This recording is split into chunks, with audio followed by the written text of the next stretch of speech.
Bonjour. Bonsoir à tous. Alors, sujet qui change, on retourne sur le couple. On va vous parler de l'envie de vouloir changer votre partenaire, ou en tout cas des traits de caractère ou des particularités de notre partenaire. On a tous connu ça et c'est pas une super bonne idée. On aimerait bien qu'il soit un peu moins embêtant, un peu plus comme ça, ou qu'il fasse l'aspirateur de cette façon et pas comme ça. Enfin, vous voyez bien quoi, ça marche pas comme ça. Vouloir changer son partenaire, c'est lui imposer notre vision du monde et du coup nos attentes. Et du coup, on respecte ni sa personne, ni son libre arbitre. C'est comme si on l'ignorait complètement, il n'existait plus. Enfin, pour la partie qu'on veut changer en tout cas. Ce qui peut entraîner des conflits, des frustrations, créer une espèce de mur dans votre couple en fait, où chacun va se renfermer de son côté parce qu'il attend que l'autre change et que l'autre n'a pas du tout envie de changer. Ça peut nuire à l'estime de votre conjoint, également à sa confiance, et puis ça peut jouer en l'amour qu'il a pour vous. Ça peut vraiment toucher, blesser, culpabiliser votre partenaire. Et c'est vraiment pas une bonne idée du Le couple va forcément rentrer dans un mur, en fait. Chacun va être dans sa position et personne ne va en bouger. La personne à qui on demande de changer va pas comprendre ce qu'on lui demande de changer, en fait. Elle voit pas où est le problème.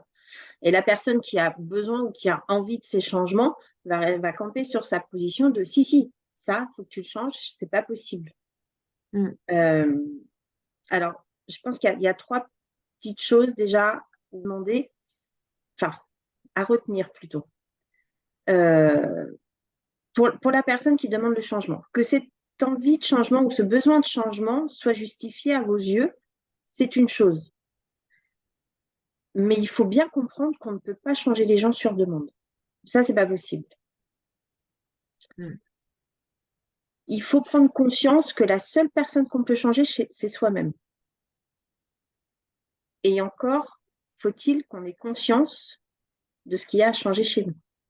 Quelqu'un qui est beaucoup trop stressé, par exemple, par ricochet, va stresser son partenaire, va stresser ses enfants.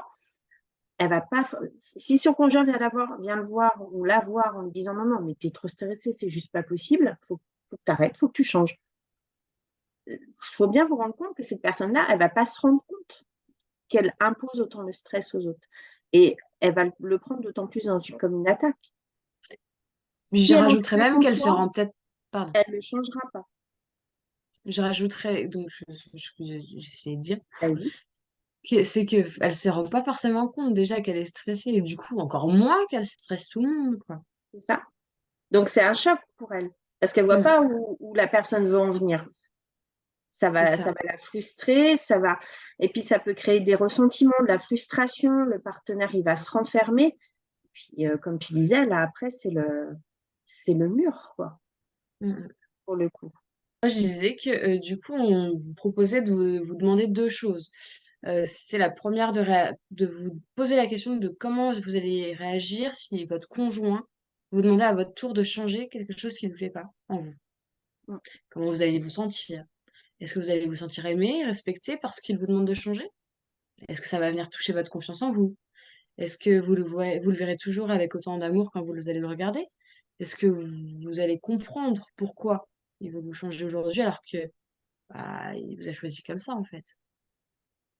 Ça, Et la deuxième chose, si vous avez accepté la personne comme elle était au début de votre relation, pourquoi maintenant ça vous pose problème? c'est ça. Et je pense que c'est à la personne qui a envie ou besoin que son partenaire change de se poser ces questions, en fait, vraiment. Mmh. Avant d'aller plus loin dans dans le combat avec l'autre, se demander pourquoi ça nous dérange maintenant. Et si moi, il me demandait d'en faire autant, est-ce que je le prendrais bien? Je pense qu'il Mmh. faut être. Et puis là, pour le coup, il faut vraiment être honnête avec soi-même. Du coup, une fois que vous aurez répondu honnêtement à ces deux questions-là, euh, à vous de faire le point et voyez ce qui va en ressortir. Pour ce qui est du couple en lui-même, le mieux, le plus sain, c'est quand même d'essayer de comprendre la personne, l'écouter, la soutenir et de reconnaître ses qualités. Parce que même s'il y a quelque chose qui vous énerve chez elle, cette personne-là, vous l'avez certainement choisie parce qu'elle avait aussi des qualités. Donc, ça va faire du bien à l'autre et ça va vous faire du bien à vous aussi de reconnaître ses qualités. Et puis, il faut apprendre, vraiment, mais le monde est un peu comme ça maintenant, mais il faut vraiment apprendre à apprécier les différences, que ce Mm. soit de personnalité, de centre d'intérêt, de caractère. Vous aussi, vous pouvez vous nourrir de ça et en profiter pour vous ouvrir à de nouvelles visions du monde. Il n'y a pas qu'une vision du monde, il n'y a pas que la vôtre. Il y Ça a, fait des matières à discuter. ça fait matière à discuter, mais c'est surtout qu'une vision du monde, elle est ni bonne ni mauvaise, elle est personnelle. Donc, personne n'a la bonne vision du monde. Chacun a la sienne. Il faut l'accepter. Les différences, elles peuvent être appréciées si elles sont acceptées, respectées et partagées entre les partenaires. C'est hyper important. Chacun d'entre nous est différent, a le droit d'être différent et c'est même une chance. Si on est Mm. tous pareils, on se ferait carrément chier. Non, mais il faut le dire.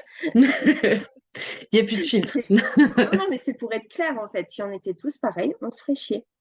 Voilà, tout simplement. Et puis, je pense il vaut mieux apprendre à apprécier son partenaire avec ses qualités et avec ce qui nous a plu au départ et travailler à deux, en fait, à améliorer son couple. Là, on revient sur la communication, mais on en a déjà parlé. Et après, tout est une question d'équilibre, en fait. Vous le trouvez ou la trouvez trop calme, mais peut-être que c'est vous qui êtes trop speed. Vous le trouvez ou la trouvez radin, mais c'est peut-être vous qui êtes trop dépensier ou dépensière. Vous le trouvez trop dur, mais c'est peut-être vous qui êtes trop laxiste, en fait. Donc, voilà, c'est des exemples comme ça, on peut en trouver plein, hein. S'il y a du chaud, il y a du froid. Pour qu'une chose existe, il faut qu'il y ait son contraire. Euh, voilà, c'est à méditer, à réfléchir, et puis il faut prendre un petit peu de recul et puis regarder tout ça avant d'aller se jeter dans un combat qui est perdu d'avance, en fait, surtout. Mm. Alors, pour résumer un tout petit peu, avant de vouloir changer les autres, ce qui ne marchera pas, hein, de toute façon, on est bien d'accord, on regarde si nous, on n'a pas deux, trois efforts à faire aussi. On s'ouvre à la vision du monde de l'autre et puis on se nourrit des différences. Et vous allez voir que ça peut être super chouette en fait. Ça peut être hyper intéressant, hyper intense et c'est rentrer dans une sorte de communion en fait. Donc c'est juste trop bien, très honnêtement. Donc une fois que vous aurez réussi à faire tout ça, et ben, je vous souhaite une belle et longue vie dans votre couple et puis beaucoup d'éclats parce que c'est en partageant qu'on s'amuse. Mais faites pas trop de bruit, hein, pensez aux voisins. J'ai pas entendu ce que tu as dit. J'ai dit, mais faites pas trop de bruit, pensez aux voisins. Ah oui, ça, après, chacun se débrouille avec ses voisins. Pour le coup. Bonne semaine. Bonne semaine.